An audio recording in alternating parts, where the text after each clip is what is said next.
From Kansas State University, this is Agriculture Today. Eric Atkinson with you. During the first half of today's broadcast, an extended report from K-State's Doug Jardine on the most prominent diseases currently showing up in Kansas corn, grain, sorghum, and soybean crops. Among other things, he'll talk about the high potential of aflatoxin developing in drought-stressed corn, what that means for you growers as you sell, store, or feed that corn post-harvest. Doug also offers up an advisory to you growers with late-planted corn about the possibility of those stands serving as that green bridge for wheat streak mosaic. And for this week's K-State Horticulture segment later on, Jared Hoyle talks about taking the preliminary steps now for overseeding a cool season lawn this fall.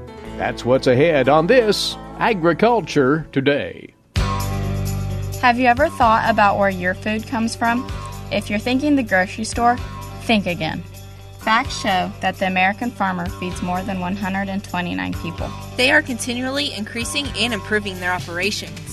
A wide variety of crops and livestock are grown in Kansas as well as the United States, providing food to your dinner plate. Next time you see a farmer or rancher, thank them. For more information, contact K-State Research and Extension.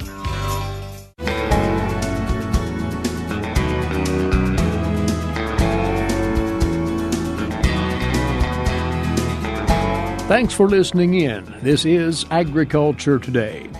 During the first part of today's broadcast, a row crop disease roundup for you. We bring by once again to visit row crop disease specialist Doug Jardine, K-State Research and Extension. And for openers, we'll spend time on corn, Doug, because you note there's quite a selection of things going on there. What's the primary disease concern at the moment in Kansas corn? Well, gee, that's interesting because I'm not sure I could narrow it down to one. Okay. But let's start with a problem that we've talked about previously. The last time I was here with you, we talked an awful lot about southern rust. Right. And we were encouraging people to be out being diligent scouting and to take action if necessary. And over the last 2 weeks, I've had a chance to get out in the fields and do some personal observation and kind of some interesting things I think we need to note. First of all, I have not been in a county in Kansas yet that has not had at least some level of southern rust in almost every field. It's very difficult, if you look hard enough, to find a field where you just finally give up and say it's not here. So it is out there. But what I have observed is that in the majority of fields, the disease did not reach thresholds that I would consider a fungicide application necessary. Now, let me give you an example. A week ago, I was up in northeast Kansas in the Pottawatomie, Nemaha, Brown, Doniphan, Atchison, Leavenworth, Jackson, Jefferson County areas. And over the course of a day, I probably walked in a dozen or a dozen and a half cornfields. Probably one or two of those fields, I really didn't find any southern rust. In the majority of them, if I looked hard enough, it was there. But even in the fields that was there, a lot of times that corn was already in the early dent stage. And so at that point, I think given the levels that were there, it was way past the point of concern or risk. Having said that, the last stop of the day happened to be on the kind of near the Jackson-Jefferson County line. Actually, there were a couple of fields at an intersection, and collectively those three fields were just absolutely being torched by southern rust. And that corn was probably only at about the milk stage of development. Those fields certainly were candidates for a fungicide application. Now, of course, I don't know whose fields they were, so I couldn't pass on the information. But hopefully, maybe they'd already been sprayed. I don't know, but that there were people watching. And so as we've given updates on southern rust, we keep giving the message, scout, and scout some more. There are still some fields in the state that have just recently silked.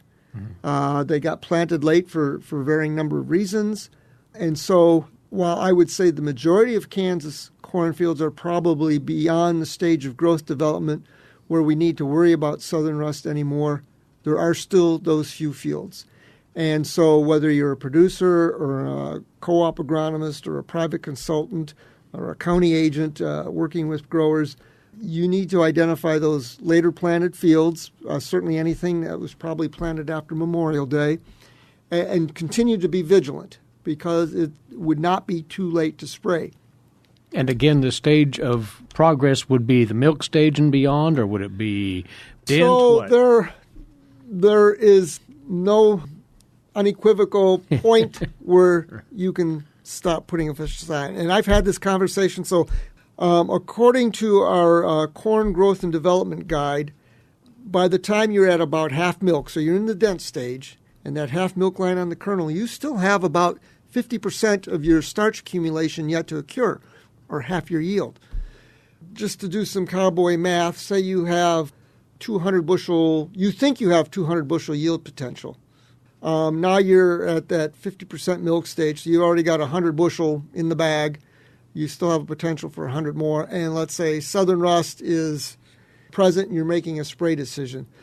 Just from all of our collective fungicide data over the years, we could expect probably at the most a 10% yield savings from applying the fungicide. So now 10% of 100 bushels is 10 bushels. If your corn is $3.50, that's about a $35 return potential. Now, if it's costing you $25 or $30 to spray, you're just barely breaking even at that point. And so I've encouraged the people I've talked to on the phone to go through that thought process on each individual field. What's my yield potential? Where am I at in growth stage development? How much am I actually likely to get back by spraying? And then based on my expected price, can I afford to go out and spray? A few guys, the answer is probably yes. I'm going to say probably the majority at this point, the answer is no. Put a pencil to it, though, by all means. You need to put a pencil to it. Other pathogens at work. No question that gray leaf spot is present out there and about. In abundance compared to recent years? Well, I think when we were having conversations back in June, I was extremely worried in some parts of the state. We had pressure that was building. It may not have quite reached the threshold, but we were telling people, scout, scout, scout. We had those string of 100, 105, 108 degree days and hadn't rained quite a while. For the most part, it pretty much shut gray leaf spot down. And so I don't know that I've been recently in any dry land fields where it would have paid to spray for gray leaf spot. If a grower did put it on, they're probably not going to get a return on their investment this year. And if they were able to hold off, that was probably the wise decision. But will there be a resurgence of it with these cooler and in some locations damper conditions of late? Yes, and we always get a flush of gray leaf spot late in the season. But again, just like we talked about southern rust, we're probably far enough along in the game that we're probably not going to get an appropriate number of bushels back to spray for it. Mm-hmm. Now, if you have both southern rust and gray leaf spot out there building, that's a little bit different. But again, that's why we got to look at each field individually. There's this relative newcomer to Kansas and surrounding states, bacterial streak, and we've talked about it last year for sure. It's again present this year, presumably to what extent? Well, so I think last year, by the end of the season, we had found it in something like 19 different counties. We have probably added about another 10 counties this year in addition to those previous 19. So we're probably somewhere around a third of the counties in the state are known to be infested. Now, with that is all over the board. We added Labette County this year, and literally it was 2 plants at the Parsons Experiment Station field that we found it on. We couldn't find it anywhere else, but technically it's an infested county. On the other hand, I was out surveying back in July in southwest Kansas, and it was pretty hard to go into an irrigated field that didn't have it in it, and sometimes at pretty high levels. Interesting enough, we got a sample in from Thomas County, that would be Colby, in the Rexford area for people who are familiar with the geography out there. This field had been 2 years in wheat, and now had been planted back to dry land corn this year. And I don't know how representative of the entire field that the leaves they sent me were, but the leaves that they sent me, there was a very high level of bacterial streak on those leaves, much more than what I would have expected given the rotation, the scenario out there. So why is it so bad in that field? And these are questions we still don't know. At this point, our best take on it is we honestly don't know if it's causing yield loss. We do know that there are differences in hybrids. So one thing, if a grower is in an infested area and they have bacterial streak on some of the land they manage, they might be taking notes on hybrids and seeing which hybrids have the most amount of streak on, which amount have the least, but then also correlating that back to yield at the end of the season. If they have a field that has a lot of streak in it, but that field is still an outstanding yielder, they might want to keep that hybrid in their lineup. On the other hand, if they've got a field with a lot of streak in and that hybrid just didn't perform up to expectations, it may be because of the streak or it might be the genetics, but they probably want to drop that one from the lineup. And so those are the things we're looking at. We know there's nothing that you can spray at this point in time. And as we've talked with Goss's blight in the past, and I think I've mentioned it with bacterial streak, down the road in the future, if it is a yield-limiting problem, it's going to be dealt with by hybrid selection and will depend on the companies to provide the germplasm that will tolerate it better. And briefly, because it is a newcomer, what producers are looking for when they're scouting for bacterial streak? So it can look very much like gray leaf spot. Therein lies the problem. We like to tell growers it's easy to show them if they've seen pictures. If you hold the leaves up to the sun and it's gray leaf spot, those lesions are going to look rather dark. If it's bacterial streak, they're going to be a very bright yellowish green color. The light will readily pass through them. Of course, the best way to know is to send them into the diagnostic lab. I was on a field call recently, and I brought back a number of leads that had suspect lesions. Even in my opinion, they looked suspect. That's why I brought them back, and when we got them back to the lab, they were negative. So sometimes it's just kind of hard to tell. There are an assortment of ear rots at work in corn stands now? There are, and just for a kind of an update, last year we had a tremendous outbreak of Diplodia ear rot, and that was particularly in south central Kansas and the Kansas River Valley, and that was tied to a lot of rain in July in those areas. This year, I think most people are aware we haven't gotten a whole lot of rain in these areas in July. In fact, a trip to central Kansas the other day, I noticed a number of cornfields had already been baled.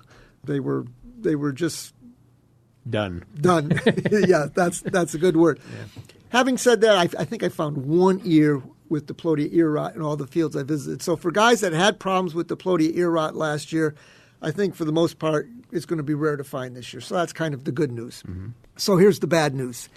What happens when it gets really hot and really dry in Kansas corn? We get aspergillus ear rot. And, of course, aspergillus is the ear fungus that produces aflatoxin.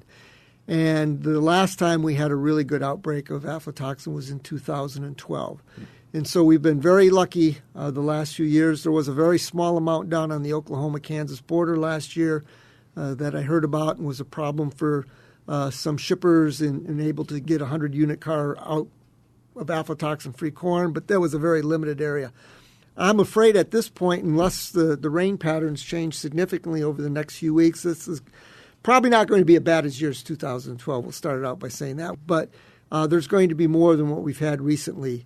As I wandered through drought-stressed fields on a survey earlier in the week, I was able to find aspergillus without looking too hard. And that varied from maybe finding it on just one ear in a field. There was a field in Marion County.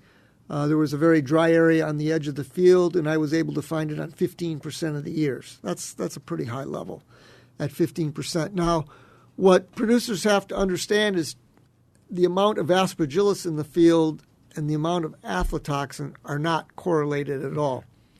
And I will give a historical lesson here. A number of years ago, down in Montgomery County, near the reservoir down there, they had a set-aside where the grower rented land from the Corps of Engineers, and he had to leave a certain percentage of it out there for wildlife feed. Okay. In that particular year, it was a really hot, dry year, and that cornfield was loaded with aspergillus, probably the highest level I've ever seen in my time in Kansas. So I was really concerned that we were going to end up with a lot of dead geese and ducks feeding on that corn. So we went down and we sampled from the field, and the bottom line is it was a relatively low level of aflatoxin, or well below the 20 part per billion level that the FDA has established for a lot of uses. So, that was good a long way around, but what it taught me is, don't associate. On the other hand, we've had years where it doesn't seem like there's that much aspergillus out in the field, and we get levels of 3 or 4 or 5 or 600. And so what we're going to have this year, nobody knows. But I'm going to guess that a lot of producers, especially in the central and south central part of the state, are going to have to wait to dump their corn until the elevator performs one of these quickie aflatoxin tests that they do, which actually, by the way, are fairly accurate. So they just should be prepared for that. If you're feeding that corn if yourself, yeah, it's up too. If you're feeding it yourself, if you're feeding it to breeding stock, it probably wouldn't be a bad idea to have it tested if it came out of a drought-stressed field. If it's coming out of an irrigated field, you're probably fine. One of the things for people to remember is that if you put that corn into a grain bin, the levels are never going to go down. At best, they'll stay the same, and if you don't treat that corn properly, the levels can definitely increase. So what we encourage guys to do with corn that potentially has aflatoxin, if you're going to store it, and this is always hard when we're harvesting in early September and it's still 90 or 95 degrees, but you need to run the fans at night, shut them off during the day, and try and get that grain cooled down to 50 degrees as soon as possible. It may take a few weeks to do it, but if we can get the grain down to 50 degrees, we can keep that moisture down around 12 or 13% in the grain bin, then we can keep that aflatoxin from developing further. So, again, if you're feeding it to fat cattle, they can tolerate quite a bit, up to 300 parts per billion. In 2012, we were able to get a blending exemption from the FDA. It's way too early to see if that's going to be necessary this year. But I just want to give them a heads up that it's out there at levels higher than what we've seen in the last couple of years, and stay tuned. We'll be back in future weeks with updates on that, I'm sure. All right, then. Before we leave the topic of corn, well, you're familiar and many are familiar with the fervor this year caused by the outbreak of wheat streak mosaic in the Kansas wheat crop, and the campaign that's strongly underway now to encourage producers to rid of their volunteer wheat ahead of fall wheat planting to cut off that bridge that the wheat curl mite uses to transmit the disease to the cash crop. It seems as if corn can serve the same purpose of harboring wheat streak mosaic, or at least the curl mite that transmits it. Well, yeah, that's true. I don't know that many people know that corn is, in fact, actually a fairly good alternate host of wheat streak. Fortunately, I would say the vast majority of our hybrids, unlike wheat, are pretty resistant to wheat streak mosaic virus. Having said that, I have gotten more samples this year than, honestly, I can remember of corn that has what appears to be symptoms of wheat streak mosaic virus. In fact, we've got some that we sent off to a testing laboratory right now to verify that's what the problem is, but it sure looked like it to me. So having said that, if you would happen to have one of those hybrids that's susceptible and it has wheat streak, and you're planting wheat next to that corn while it's still green, there is a potential to get curl mites moving out of corn and back into the wheat from that source. Now, if your corn is dried down or you've harvested before you plant wheat, you probably don't have any worry. So again, we're probably talking about very late and possibly double-cropped fields of corn. There's a little bit that goes on, but the potential is there. I wouldn't say that the risk is really high, but it wouldn't be unheard of. Be aware of that potential, and you might want to reaffirm what's going on out there as a grower. Maybe adjust your planting date accordingly, depending on the status of your corn. On a scale of 1 to 10 of worry, it's probably a 1 or a 2 or maximally a 3. On the other hand, getting that volunteer wheat controlled and dead before you plant wheat is a 10. Yes, absolutely. Quickly here, Doug, soybeans and grain sorghum, what are the pressing disease issues you are seeing in field or hearing about right now? Well, that's the good news, Eric. Honestly, at this point in mid-August, there are no pressing issues that are visible. I mean, we always talk about soybean cyst nematode, and so it's hard to know at this point what's going on underground there. I have not seen any visible sudden death syndrome. In a lot of places, the weather has not been favorable for it because drought-stressed soybeans are not going to show symptoms of sudden death. And in our irrigated fields, I think people are using the Ilevo C treatment. They found that it works very well. And so the visible level of SDS in the fields is quite low. Really no serious foliar problems, although I did note the other morning that there was fog hanging over a soybean field on the edge of Manhattan, and those would be conditions that would be ideal for the development of frog eye leaf spot. So we've put a note out. I haven't seen very much frog eye in Kansas at this point, but we have a long way to go in the soybean growing season. Most places we're just setting pods at this point, if that, because we lost a lot of pods from the heat or flowers. But be out scouting for frog eye leaf spot. Again, a large number of our varieties are resistant to it, and so you won't find it. But there are a handful of very popular hybrids that are susceptible, and so people should be scouting. And if they're starting to see a reasonable amount of frog eye in those fields and they're not past full pod fill yet, it might behoove them to put a fungicide out there. And the bigger worry on the grain sorghum side, apart from diseases, physiological issues caused by the weather here a few weeks back. We're seeing heat stress being reflected in a number of different ways, mostly some interesting scorching and reddening patterns on the leaves that look like a disease to the average grower, but they're not. And typically they're not going to affect yield. So for sorghum producers, I've not been anywhere where I saw anything to really worry about. All right. But we will have you back should something arise on those fronts. We appreciate the overview, Doug, as always, and we will talk with you again in the not-too-distant future. Thank you. You're welcome. A quick overview of what's happening disease-wise in Kansas row crops at present. He's a research and extension row crop disease specialist at K-State. He is Doug Jardine. You are tuned in to Agriculture Today. After this break, today's agricultural news headlines, including a look at the first day of renegotiations of the North American Free Trade Agreement. Standing by as well with this week's Kansas Soybean Update is Greg Akagi. And a little further ahead then, this week's K-State Horticulture segment. Again, lawn overseeding, our topic with K-State's Jared Hoyle there. All of this still coming up on the K-State Radio Network. Stay with us.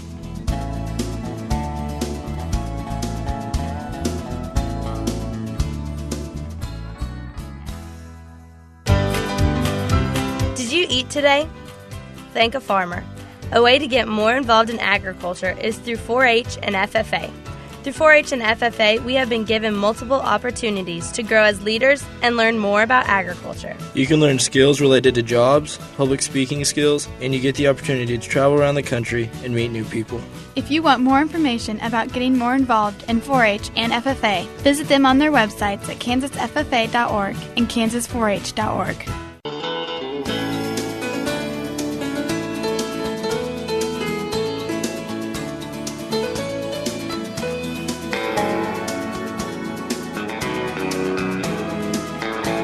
Agriculture Today continues now here on the K-State Radio Network. Eric Atkinson with you. To today's agricultural news headlines now, courtesy in part of DTN. Well, 3 farm leaders from the U.S., Canada, and Mexico yesterday sent a joint letter to their respective trade negotiators as talks began to renegotiate the North American Free Trade Agreement. These leaders called on trade representatives to streamline regulations and tackle trade barriers without disrupting the current flow of agricultural products among the 3 countries. Led by the president of the American Farm Bureau, Zippy Duvall, the farm leaders held a signing ceremony and a press conference in Washington at the National Press Club to discuss the trade pact and reiterate, as they have for months, that the NAFTA talks should do no harm to the current agricultural trade flows across North America. Now, the Farm Bureau, the Canadian Federation of Agriculture, and the National Agricultural Council of Mexico signed that letter, stressing that trade negotiations should work to improve NAFTA, but not dismantle the trade pact. Duvall noted that Canada and Mexico are the number 1 and number 3 destinations currently for U.S. agricultural exports, China holding the number 2 spot. Further, Mexico and Canada are the top exporters of agricultural products to the U.S. As U.S. Trade Representative Representative Robert Lighthizer opened the talks yesterday, he highlighted that American farmers and ranchers have benefited from NAFTA, as have border communities. Still, Lighthizer declared NAFTA has led to trade deficits, lost manufacturing jobs and businesses that have left the U.S. outside the gains in agriculture. Here's more on the opening of the NAFTA 2.0 talks, as they're calling them, from the USDA's Rod Bain. This is an historic day for the United States. For the first time, we will start negotiating to revise a major free trade agreement. U.S. Trade Representative Robert Lighthizer joined by Canadian and Mexican government counterparts at the opening press conference for the first round of the North American Free Trade Agreement renegotiations, what USTR is referring to as NAFTA 2.0. We all agree that NAFTA needs updating. It's a 23-year-old agreement, and our economies are very different than they were in the 1990s. Expanding on those thoughts were Canadian Minister Krista Freeland and Mexican Secretary Ildefonso Guajardo Villarreal. Strong economic fundamentals are a compelling argument for bolstering what works and improving what can be made better. Mexico is committed to obtain a win-win-win for all three countries. The opening round in Washington, D.C. is scheduled to last through Sunday. I'm Rod Bain reporting for the U.S. Department of Agriculture in Washington, D.C. Further, the president of that National Agricultural Council of Mexico, Bosco de la Vega, said through a translator that trade creates winners and losers, while consumers in Mexico benefit from grain and meat imports. De la Vega noted the soy, corn, bean, and rice and pork growers in Mexico have a serious problem with competition under NAFTA currently. And the president of the Canadian Federation of Agriculture, Ron Bonnet, responded to a question about supply management by saying that the CFA supports the current supply management system. He had said the three presidents of the agricultural groups laid out in their joint statement specific changes to NAFTA in which they can all agree. The common ground they're focusing on increased and improved regulatory alignment, such as harmonizing rules on pesticides. Another goal they stated to increase the flow of goods at the borders by reducing inspections of products entering a country that were already inspected once they left the export country. The three ag groups proposed further alignment of science standards for human health, plants, and animals, and breaking down non-scientific barriers to trade. Further, they said the agreement needs to be adapted to technologies that were not yet created when NAFTA began. And comments on the proposed rescinding of the controversial Waters of the United States rule are now due September the 27th. That was announced by the EPA. That's a 30-day extension. Comments on the proposed ending of the WOTUS rule were originally due August the 28th. That will be extended by this action. The EPA had proposed rescinding the WOTUS rule and putting back in place the Clean Water Act guidance that was in place prior to the updated version from the Obama administration. In developing the replacement for the WOTUS rule as part of the two-step process, EPA and the Corps of Engineers are consulting with local and state government officials currently and to gather information on that effort. Time now for this week's edition of the Kansas Soybean Update. Here's Greg Akagi. Heather Lansdowne, Director of Communications with the Kansas Department of Agriculture, is joining us. And Heather, coming up on August the 24th will be the second annual Kansas Governor's Summit on Agricultural Growth in Manhattan, and it promises to be a busy event. We are very excited about this year's event. Last year was the first time that we had a statewide summit on agricultural growth, and we had a great turnout, and this year looks to even be a better turnout. What are some of the purposes of having a summit like this? One of the major purposes is to bring the entire industry together to focus on issues that affect all different sectors. We will spend the morning breaking out into different sectors and having some workshops on those specific topics. But in the afternoon, we'll spend some time talking about issues of concern to all the sectors and help the entire agriculture industry work together on some things that we all share. For the soybean industry, for oilseeds like soybeans, what kind of growth and what kind of focus should there be? Well, one of the things that soybean and oilseed industry has done is helped us produce some of these desired outcomes that came out of the last year's summit. And among those involve discussion on exports,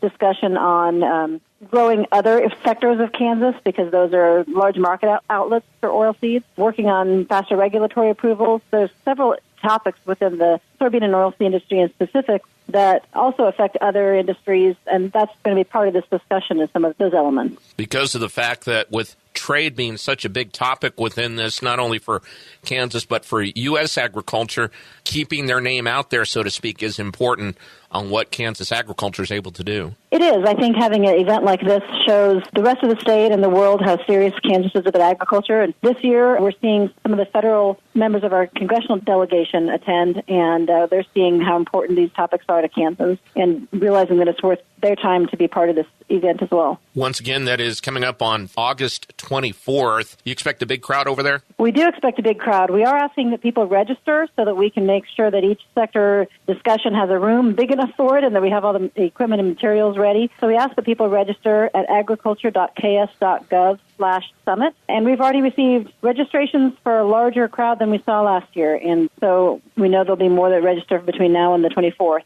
But we do ask that people let us know they're coming so that we can be prepared and have enough materials for everyone who comes. All right. Heather, we appreciate your time. Thank you very much. Thank you very much. That's Heather Lansdowne, Director of Communications with the Kansas Department of Agriculture. She's been our guest on the Kansas Soybean Update. It's brought to you by the Kansas Soybean Commission. Thanks, Greg. And this is Agriculture Today. Did you eat today? Thank a farmer. A way to get more involved in agriculture is through 4-H and FFA. Through 4-H and FFA, we have been given multiple opportunities to grow as leaders and learn more about agriculture. You can learn skills related to jobs, public speaking skills, and you get the opportunity to travel around the country and meet new people. If you want more information about getting more involved in 4-H and FFA, visit them on their websites at kansasffa.org and kansas4h.org.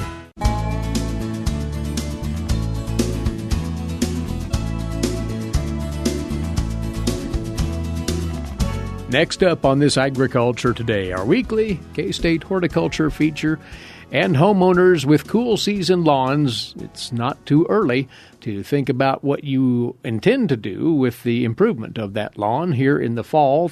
Talking with us about potentially overseeding it is Research and Extension turfgrass specialist at K-State, Jared Hoyle.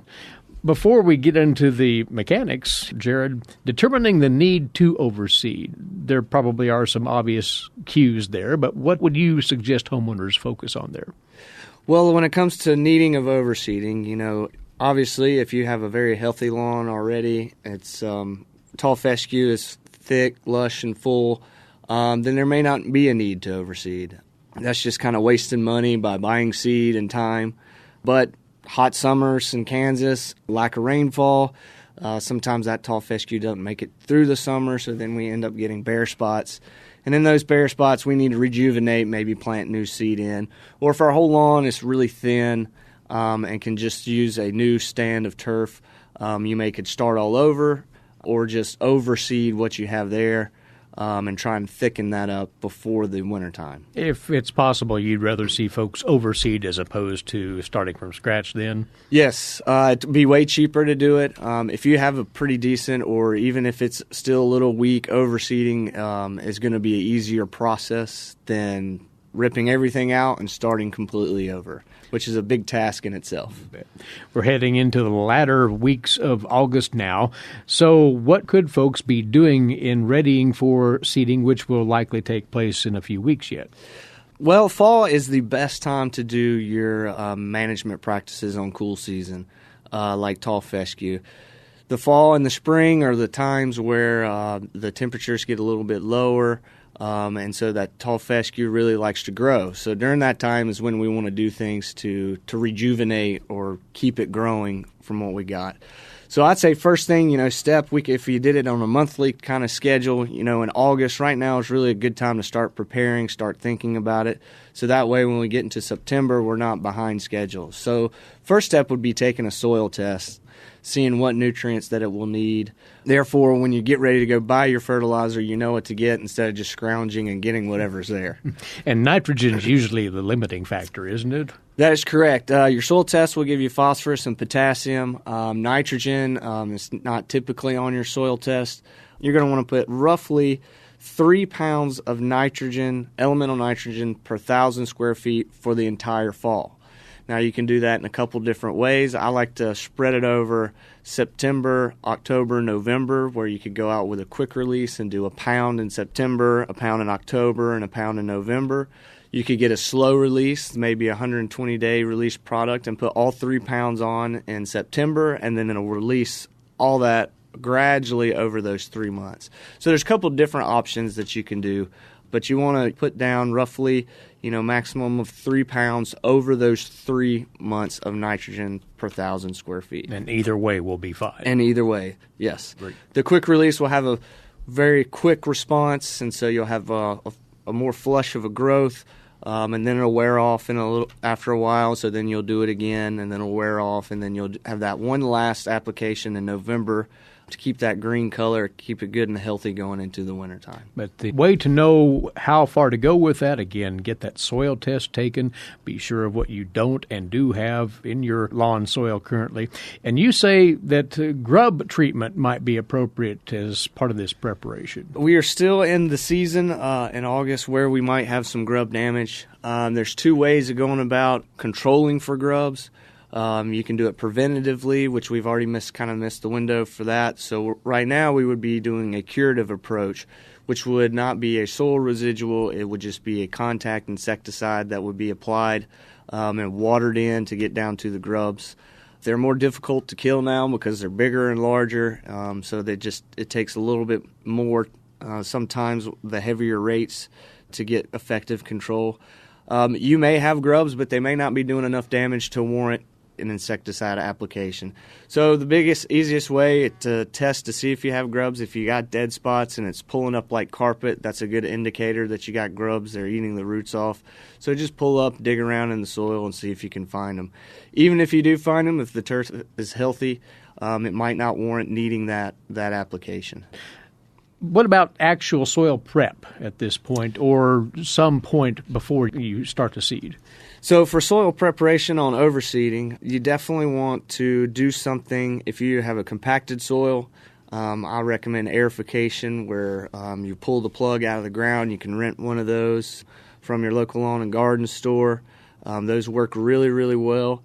In the bare areas, you want to tear it up maybe a little bit more, maybe with a verticutter or a slicer. That's going to disrupt that soil surface and have a really nice seed bed for the seed to put down.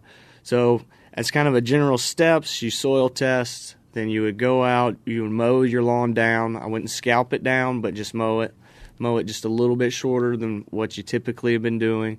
Aerify and or verticut. If you don't need to verticut, you don't have to. It's a very invasive process, and you could end up ripping out a lot of healthy plants that are already there.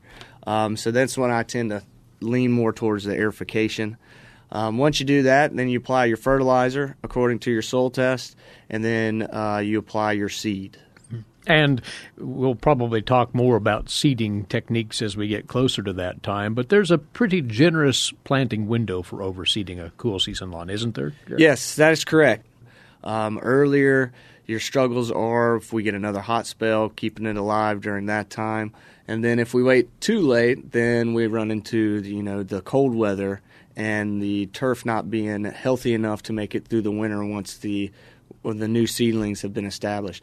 So September time frame is a really good time to go out and do it. That's when you're going to need to fertilize anyway, so you can kind of do all of it at one time. And again, we'll have you back here soon, and we'll get into the particulars of seeding rates and other considerations upon reestablishing those bare spots in your cool season lawn through overseeding. Jared, thank you. Thank you. And for more information, you can always go to the ksu.edu/turf. There are great resources and publications tab on the left. And for tall fescue lawns, it's a updated one for homeowners. Click it, and we'll give you a long calendar and kind of go ahead and get you set up ready for this fall season. Excellent. Take full advantage of that handy resource at ksu.edu/turf. Jared Hoyle, our guest on this week's K-State Horticulture segment. He is a turfgrass specialist with K-State Research and Extension. So goes our Thursday edition. Thanks for tuning in, and please rejoin us here tomorrow, won't you? Until then, Eric Atkinson for Agriculture Today over the K-State Radio Network.